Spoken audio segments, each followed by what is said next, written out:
오늘도 이 자리에 또 함께 나오게 하신 하나님께 영광을 올려드립니다. 그리고 우리 옆에 분들과 인사했으면 좋겠습니다. 좀 마음을 풀었으면 좋겠는데요.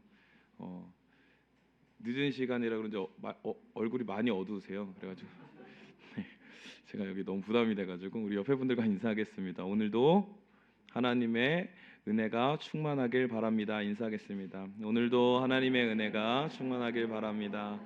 네. 한결 좋아진 것 같아요. 네. 공기가 굉장히 무거웠는데 좀 좋아진 것 같습니다. 사랑하는 성도 여러분, 그 음식점에 가면 가장 많이 들리는 소리가 어떤 소리일까요? 제가 가장 친숙한 곳이 거기라 가지고 음식점에 가면은 가장 많이 들리는 소리가 어떤 소리죠? 네. 띵동, 여기요, 이모님. 네. 그래서 네, 사장님, 네, 우렁차게 부릅니다. 이모님 이렇게 해가지고 네. 발성을 다해서 부르곤 해요. 왜냐면 빨리 먹어야 되니까 네, 부르곤 합니다. 그런데 이 부름에 응답하는 사람들의 반응을 보면 제가 무엇을 해야 될까요? 라면서 이제 오는 것을 볼 수 있어요. 이모님, 뭐 삼촌, 저기요, 여기요 하면 네, 무엇을 도와드릴까요? 이렇게 하죠. 그렇다면 우리 그리스도인에게 부르심은 뭘까요? 띵동,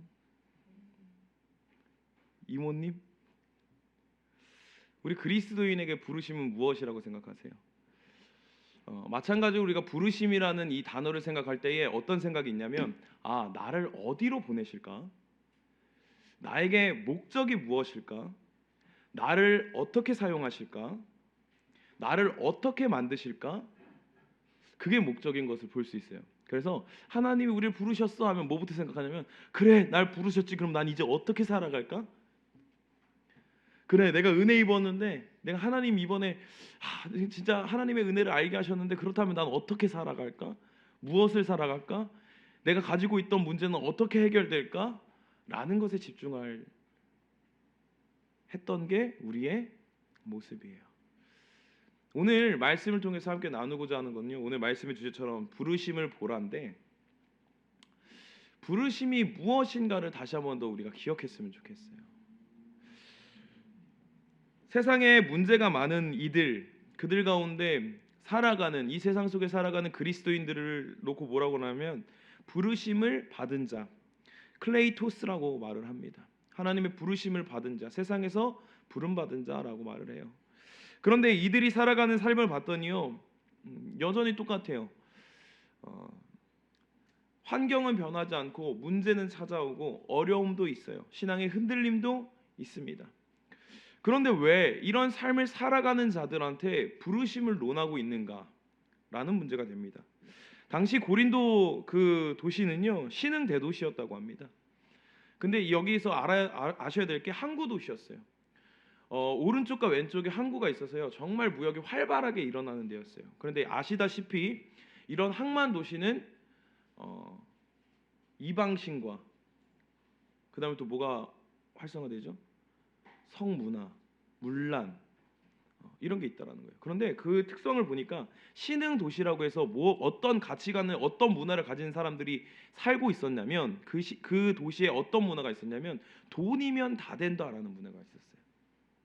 나에게 이익이 되고 나에게 뭔가 득이 된다 그러면 그것을 쫓는 삶이 그 도시에 살고 있는 사람들의 모습이었어요. 그래서 무엇보다 물질적 부를 숭배했고 명예나 전통 이런 것보다 자신의 정욕을 채우기에 급급한 문화가 그곳의 문화였다라는 것입니다. 그래서 종교 혼합주의와 문란한 성문화가 그곳에 있었습니다. 그 당시 속담이 있는데요, 이런 속담이 있었다고 합니다. 고린도 사람처럼 산다.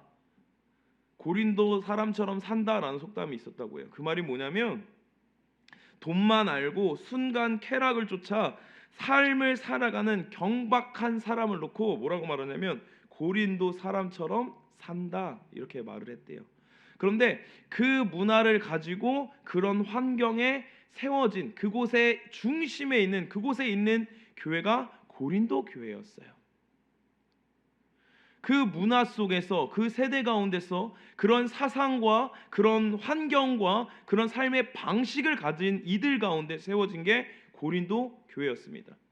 아시다시피 항만 도시였기 때문에 많은 민족들이 그리고 많은 종교들이 들어왔기 때문에 기독교도 이들이 받아들이기에는 수월했다고 해요.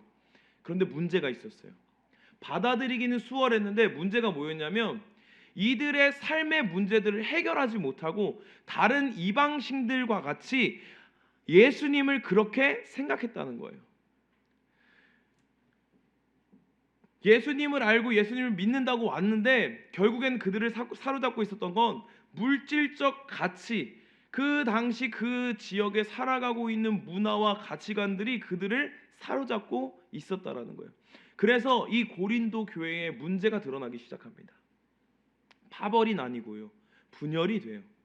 문란한 성행위를 발견하고서도 문란한 행위를 발견하고서도 묵과해요.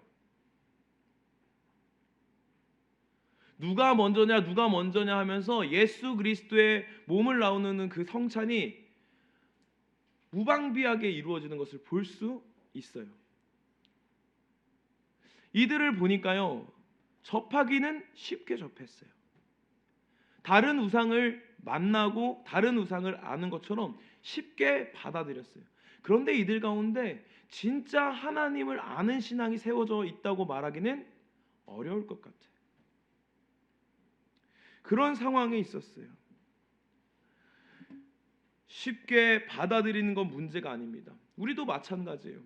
우리도 교회 오고 예배 드리고 쉽게 이 예배라는 문화라고 생각하면서 이 문화 가운데 들어오는 경우가 너무나도 많아요. 나 오늘 주일 교회 갔어. 나 하나님을 알아. 하나님을 예배했어. 아, 하나님이 그런 분이구나. 받아들이긴 받아들여요. 그런데 진짜 믿음 위에 선 사람이 있을까라는 질문이 우리 가운데 있어야 되는 거예요. 내가 받아들임으로 끝났는지 아니면 진짜 복음 위에 서 있는지 알아야 한다는 것입니다. 사랑하는 성도 여러분, 오늘 질문을 던지고 싶어요. 제가 매번 이렇게 질문을 자꾸 해서 불편하게 만드는 건 아닌지 염려가 되지만 한번 고민해 봤으면 좋겠어요. 받아들이셨습니까? 아니면 믿음 위에 서 계십니까?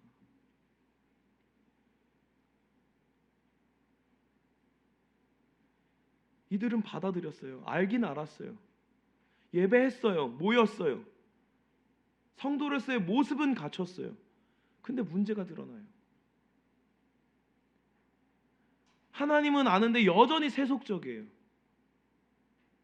여전히 그 물질주의를 놓지 못하고 있어요. 그러니까 팔을 나눠서 누구 파가 더 대단하냐, 누구 파로 올래, 누구의 세력이 더 크냐, 이렇게 교회가 분열되고 있는 거예요.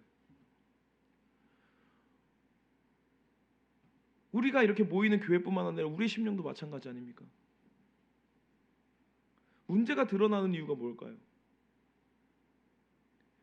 하나님이 부르시고 하나님이 세우시고 하나님이 사랑하시는 자녀라는 거 알아요. 근데 왜 똑같이 살아갈까요? 왜 똑같이 이 땅을 살아가는 사람의 가치관과 똑같이 살아갈까요?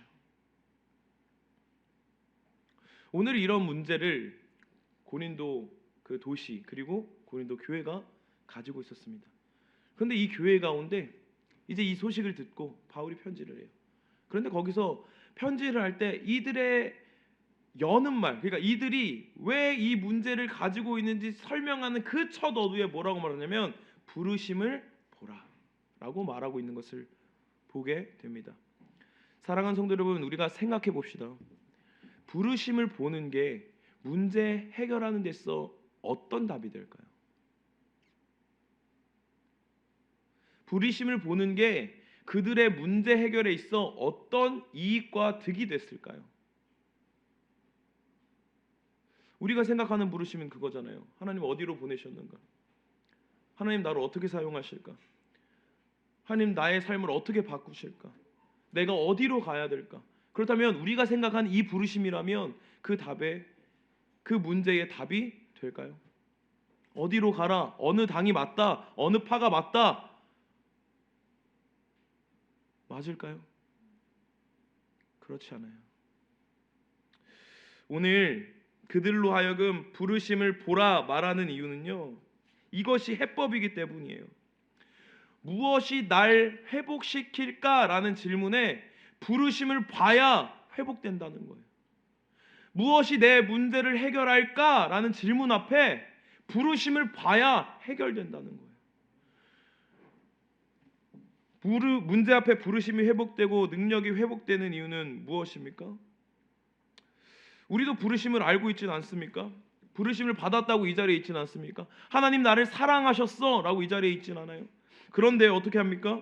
날마다 넘어져요. 반복적으로 방향성을 잃어버리고 반복적으로 실패해요. 그리고 이렇게 말합니다. 왜 부르셨습니까? 어디 가야 합니까? 나 무엇을 해야 합니까? 내 삶에 무엇을 변화시키겠습니까? 사랑하는 성도 여러분, 오늘 말씀을 통해서 이 부르심에 대한 은혜가 우리 가운데 다시 정립되고 다시 한 번 더 세워져서 부르신 이의 은혜가 우리 가운데 충만하기를 축복합니다. 우리가 그래서 말씀 알아봤으면 좋겠는데요, 부르심을 보아야 되는 이유, 부르심을 볼 때 문제가 해결되는 이유, 첫 번째는 바로 이것입니다. 우리 한번 함께 읽어보겠습니다. 시작. 부르심을 볼 때에 우리의 부끄러움이 무엇인지 알려주신다. 오늘 보니까요, 27절에 저기 빨간색 글씨로 제가 포인트를 키웠는데도 여기도 안 보이네요. 안경을. 부끄럽게 라는 말에 빨간색이 되어 있어요. 그런데 그 말씀의 내용을 보니까 이런 내용입니다. 형제들아 너희를 부르심을 보라. 육체를 따라 지혜 있는 자가 많지 아니하며 능한 자가 많지 아니하며 문벌 좋은 자가 많지 아니하도다. 그러나 하나님께서 세상에 미련한 것들을 택하사 지혜 있는 자들을 부끄럽게 하려 하시고 세상에 약한 것들을 택하사 강한 것들을 부끄럽게 하려 하시며. 아멘. 보니까요, 너희의 부르심을 보라라고 하면서 육체를 따라 지혜 있는 자가 많지 않아. 너네 지혜 있는 자가 많지 않아. 너네 중에 똑똑한 사람이 많지 않아. 능력 있는 자가 많지 않아. 똑똑하고 학벌 있는 사람이 많지 않아 라고 했는데 뭐라고 말하냐면, 그러나 하나님께서 너희를 택하셨다, 부르셨다라고 말을 합니다. 이것은 뭘 의미하냐면요, 부르심을 알 때에 우리가 무엇이 부끄러움인지 알려주신다라는 거예요.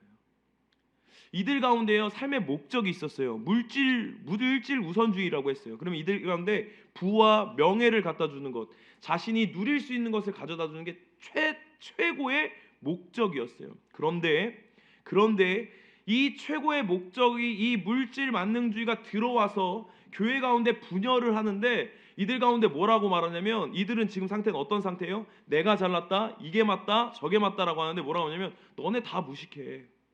너네 능력 없어. 너네 지혜를 알 수 없어. 라고 말씀하시는 거예요. 어떻게 보면 듣는 사람한테는 부끄러움이에요. 아, 내가 이렇게 형편없는 사람인가? 내가 이렇게 가진 거 없는 사람인가? 부끄럽게 해요. 우리 성도로서 느끼는 그 삶의 패배감이 여기서부터 오는 거잖아요. 아, 왜 나는 가정했어? 내 가정은 이렇지. 아, 왜 내 환경은 이렇지? 내 지혜는 왜 이렇지? 내 얼굴은 왜 이렇지? 그런 얘기 많이. 웃어야 되는 포인트인데 아주 심각하죠. 얼굴은 왜 이렇지 할 때 딱 웃으셔야 되는데 타이밍을 놓치신 것 같아서 한번 더 해봤어요. 네. 너무 크게 웃으시면 상처받고. 네. 왜 이렇지? 매여 있어요. 그래서 우리가 뭐라 그래요? 삶에서 그게 부끄럽다 그래요. 하나님, 제가 이게 부끄럽습니다. 제가요, 삶이 너무 부끄러워요. 관계가 너무 부끄러워요. 물질 가지고 있는 게 없어서 부끄러워요. 할 수 있는 게 많지 않아서 부끄러워요. 그러면서 이 앞에 나와서 기도하고 있어요. 하나님, 제가 너무 부끄러워요. 다른 사람이랑 비교하고 세상에서 알아주는 사람이 아니에요. 세상에서 오히려 손가락질 받고 세상에서 비참한 자입니다. 하나님, 저 능력 좀 채워주세요. 저 이거 너무 부끄러워요. 그렇게 말을 해요. 근데 하나님이 오늘 말씀을 통해서 알려주신 게 뭐냐면, 그게 부끄러운 게 아니라는 거예요. 세상 사람들이 가지고 있는 거 못 가진 게 부끄러운 게 아니란 소리예요. 강한 것들을 부끄럽게 하신대요. 너희들 아는 거 없어. 너희들 능력 없어. 너희들 부족해. 그런데 너희들을 들어 사용했어. 왜? 너희들을 부끄럽게 하는 게 아니라, 너희들이 없어서, 모자라서, 부족해서 부끄러운 게 아니라 내가 오히려 있는 자를 부끄럽게 할 거라고 말씀하세요. 그럼 부끄러움 당하는 자는 누구예요? 있는 자예요. 이로 정리되는 게 있어요.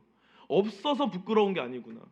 그리스도인이 진짜 이 땅 가운데 고통받고 부끄러움 가운데 창피한 가운데 와서 하나님 부르셨는데 제 삶 왜 이래요? 어디로 보내실 거예요? 어떻게 문제 해결해 주실 거예요? 너무 부끄럽고 비참해요. 그게 아니라 뭐가 진짜 부끄럽냐면 하나님을 알지 못하는 게 부끄럽다고 하는 거예요. 있어서 하나님을 알지 못하는 자들이 부끄럽다고 하는 거예요. 왜 없는 자들 들어 사용하십니까? 있는 자가 하나님이신 거예요.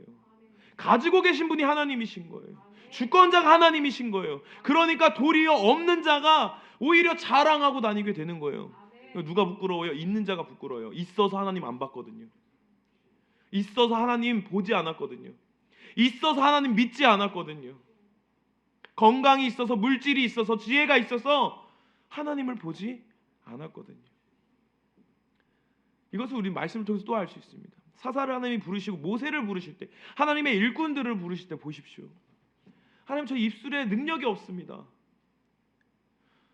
저 숨어서 타작하고 있는 사람입니다. 저 여자입니다. 저 왼손잡이에요. 오른손에 장애를 가지고 있어요. 근데 하나님 뭐라 그러세요? 내가 너와 함께 한다고 말씀하시죠. 하나님 부끄러워요. 저 지금 너무 부끄러워요. 때가 너무 많아요. 부족함이 너무 많아요. 장애가 있어요. 남들보다 비참해요. 내가 너와 함께한다. 뭐가 부끄럽습니까? 진짜 우리가 부끄러워해야 될 게 뭡니까?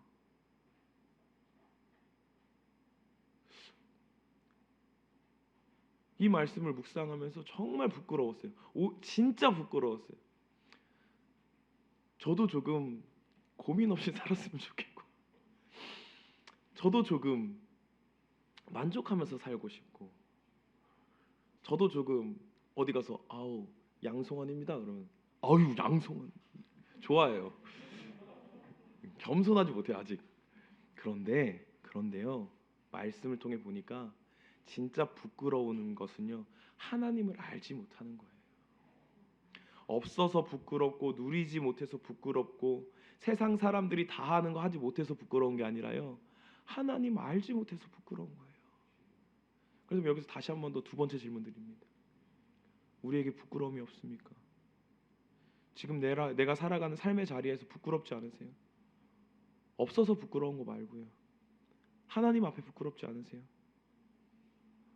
하나님 이것도 없어요 저것도 없어요 하는 사람한테 내가 너와 함께 있어 라고 해서 불러주셨어요. 하나님 저 이거 못해요, 이것도 할 수 없어요, 내가 너와 함께 있어, 그 사랑을 알려주셨어요. 그런데 여전히 무엇을 부끄러워하는 사람입니까?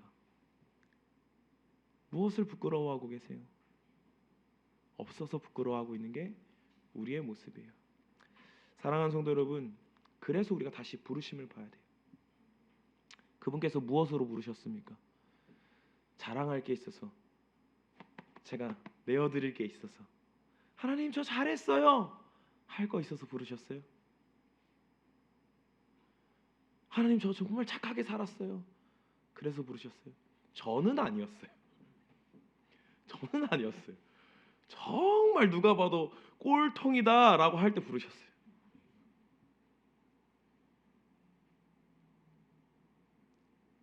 그래서 부르심을 보면 뭐가 부끄러운지 다시 알게 되는 거예요. 문제가 있고 흔들렸을 때요, 그래서 부르심을 봐야 되는 거예요. 하나님이요 부르실 때 우린 자랑할 거 하나 없었어요. 이름 높아질 거 하나 없었어요. 그런데 뭐라 그래요? 하나님 아니까 이름 높여주세요. 하나님 아니까 누리게 해주세요. 누리게 해주시죠. 안 하시는 분은 아니에요. 그러나 그게 목적이 아니에요. 부르심의 목적은요, 네가 무엇을 해라, 어디 가라, 저기로 가라, 여기로 가서 이것을 해라가 아니라 하나님의 자녀 삼아 주셨다는 게 부르심입니다. 헷갈리지 않았으면 좋겠어요. 우리를 부르시면요, 주님 저를 어떻게 사용하시겠습니까가 아니라 나 이렇게 티끌 많고 문제 많은 자를 하나님의 자녀 삼아 주셨구나, 이게 부르심이에요. 그래서 내가 사역이 얼마나 많이 감당하고 있는지, 내가 주님의 일을 얼마나 감당하고 있는지가 문제가 아니에요. 부르심은 티끌 많은 나를 자녀 삼아 주신 하나님이 부르신 것을 의미하기 때문에, 그렇기 때문에 부르심을 바라볼 때 우리가 정확히 알 수 있는 것은요, 무엇이 부끄러움인지 다시 한번 알게 되는 거예요. 주의 사랑 앞에서, 주님, 제가 주님 모르고 살았을 때 모습 그대로 살아가고 있네요. 주님 용서해 주세요. 주님 아는 것, 주님의 믿음을 따라가는 것 앞에서 부끄러워해야 되는데 세상 앞에서 세상을 통해서 부끄러워하고 있었습니다. 용서해 주십시오. 그래서 다시 돌아가게 되는 거예요. 그래서 이 물질주의에 사로잡힌 이 고린도 교회에 이렇게 말씀하고 계신 거예요. 부르심을 봐라. 사랑하는 우리 성도님들도 이 시간 다시 한번 더 부르심을 보는 우리가 되기를 축복합니다. 그래서 정말 부끄러운 우리의 삶이라고 말할 때 무엇이 부끄러움인지 알아. 그 부끄러움 가운데서도 사랑으로 불러주신 그 구속의 은혜가 오늘 우리 가운데 충만히 넘치기를 축복합니다. 두 번째, 부르심을 보았을 때 오는 것은요, 우리 함께 읽겠습니다. 시작. 오직 그리스도의 십자가 부르심을 볼 때에 생명이 있다라는 것을 다시 알게 되는 거예요. 부르심을 볼 때 방향을 우리가 생각해요. 그래서요, 많은 청년들이나 많은 이제 청소년들이 어떻게 하냐면 비전에 대해 알고 싶어요. 비전에 대해 알고 싶어요. 그런데 딱 한마디 해줘요. 하나님이 비전 자체다. 아멘. 아멘. 우리는요, 어디로 가야 될지 알려주세요. 무엇을 해야 될지 알려주세요. 그러는데요, 하나님께서는요, 하나님 스스로 비전이 주셨어요. 그 말은 뭐예요? 방향, 결과, 능력, 이게 아니라 하나님 자체가 우리의 생명인 거예요. 길 잃은 자들을 다시 살리실 때 어떻게 하시냐면 방향을 알려주시는 신호등이 되어주시는 게 아니라 그 방향이 되어주시는 거예요. 방향 자체가 되어주시는 거예요. 그렇기 때문에 우리가 다시 한번 더 부르심을 볼 때 뭘 할 수 있냐면 오직 그리스도의 십자가의 부르심밖에 없구나, 그 속에 생명이 있구나 라는 것을 다시 알게 된다라는 것입니다. 오늘 24절 한번 다시 제가 읽어드리겠습니다. 오직 부르심을 입은 자들에게는 유대인이나 헬라인이나 그리스도는 하나님의 능력이요 하나님의 지혜니라 라고 말하는 것을 볼 수 있습니다. 유대인이나 헬라인이나 그리스도는 이렇게 말하는 이유는 뭘까요? 앞절에 보니까요, 우리는 십자가에 못 박힌 그리스도를 전하니 우리에게는 전하니 유대인에게는 거리끼는 것이요 이방인에게는 미련한 것이로되 라고 나오는 것을 볼 수 있습니다. 유대인에게는 십자가의 복음이 무엇이었을까요? 메시아로 왔다는 예수님이 십자가에 죽으셨어요. 그러면 그거 무엇을 의미해요? 실패를 의미해요. 메시아가 아니라는 거예요. 자신의 민족을 구하지 못했다는 거예요. 그래서요, 이 복음을 알지 못하기 때문에 어떻게 하냐면 미련하다라고 말을 하는 거예요. 헬라인에게는요, 전혀 지혜로 도움이 안 돼요. 지식적으로 도움이 안 돼요. 그들 가운데 그런 신들이 널렸어요. 그러니까 믿겠어요? 아니요, 도움이 안 되는 신이에요. 예수 그리스도가 도움이 되지 않는 신이에요. 그런데 세상 사람들이 다들 그렇게 평가하는데 이 복음의 맛을 아는 사람이 있어요. 그게 바로 오직 부르심을 얻은 자래요, 입은 자래요. 사랑하는 성도 여러분, 부르심을 입은 자만 이 맛을 누릴 수 있는 거예요. 유대인 헬라인에게는요 미련한 것이었어요. 그런데 딱 한 부류 부르심을 입은 사람만이 이 생명의 은혜를 누렸다라는 것입니다. 사랑하는 성도 여러분, 주의 복음의 능력, 주의 복음의 생명은 부름 받은 이에게만 있습니다. 그들에게만 주어집니다. 그래서 바울은 고린도전서 15장 10절에 이렇게 고백합니다. 제가 읽어드릴게요. 그러나 나의 나된 것은 하나님의 은혜로 된 것이니 내게 주신 그의 은혜가 헛되지 아니하여 내가 모든 사도보다 더 많이 수고하였으나 내가 아니요 오직 나와 함께 하신 하나님의 은혜로다. 아멘. 바울은 그렇게 말을 하고 있어요. 자기가 모든 사도보다 더 수고했다고 말을 하거든요. 더 수고해서 더 열심히 했어라고 말을 하는데 결국 뭐냐면 오직 나와 함께 하신 하나님의 은혜다라고 말을 하고 있어요. 수고가 이유가 아니에요. 은혜로 감당했다고 말을 하고 있어요. 그리고 하나님의 은혜로 자신이 만들어졌다고 나오고 있어요. 지금 자신의 파가 생겼어요. 신복하고 따르는 사람이 생겼어요. 그럼 좋겠죠. 그래, 나를 높여라 라고 할 수 있어요. 그런데 그렇지 않아요. 그들 가운데 뭐라고 하냐면 내가 나 된 것은 하나님의 은혜다. 내가 지금 복음을 전하는 것은 부름 받았기 때문에, 부르심을 입었기 때문에 전하고 있다라고 말을 하고 있는 거예요. 그렇다면 여기서 첫 번째 스텝이 가서 전하는 것이었을까요? 아니면 은혜, 부르심을 입은 게 첫 번째 스텝이었을까요? 부르심을 입은 게 첫 번째 스텝이었어요.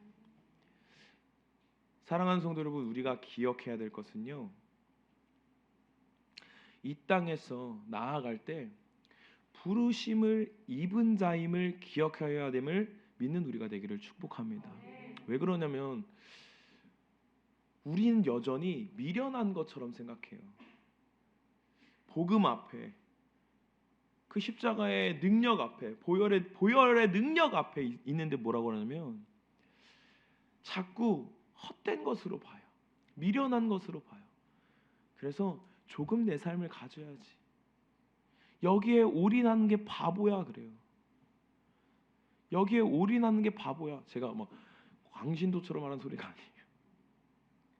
이렇게 들으시면 오해입니다. 그게 아니에요.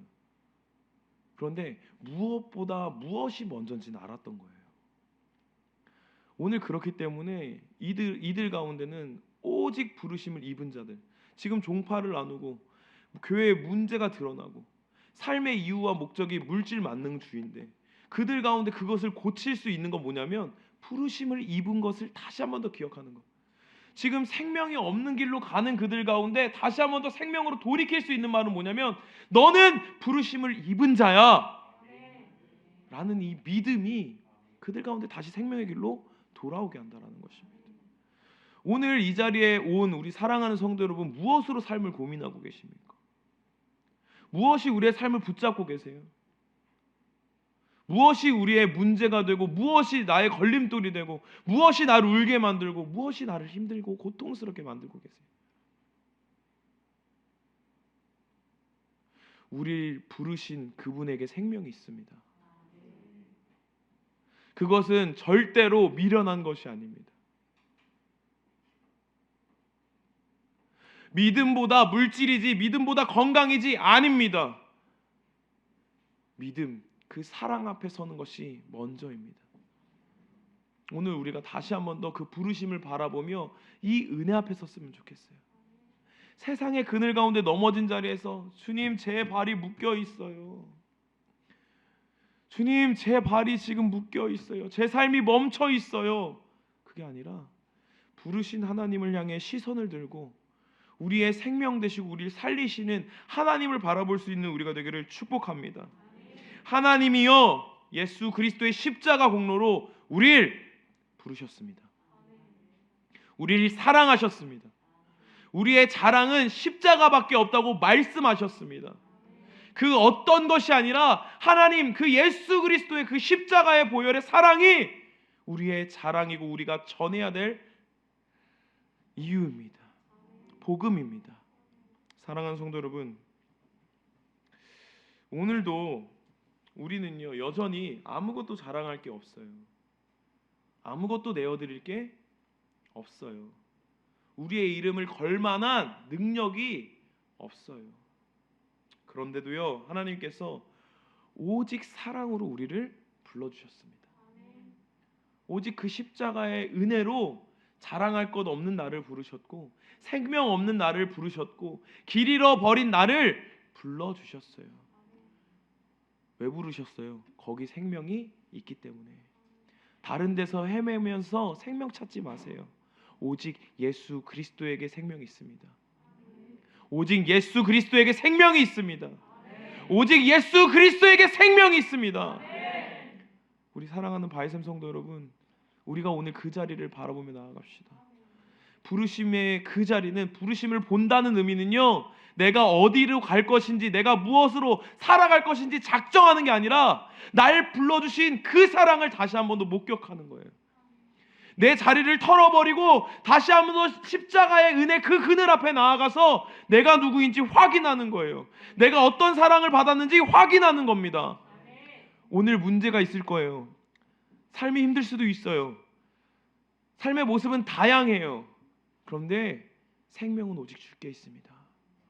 오늘 그 생명을 가르는 자리, 그 앞에 나아가서 주님을 찾고 매달리는 우리가 되기를 축복합니다. 오직 예수로 삽니다. 오직 예수로 삽니다. 오직 예수로 삽니다.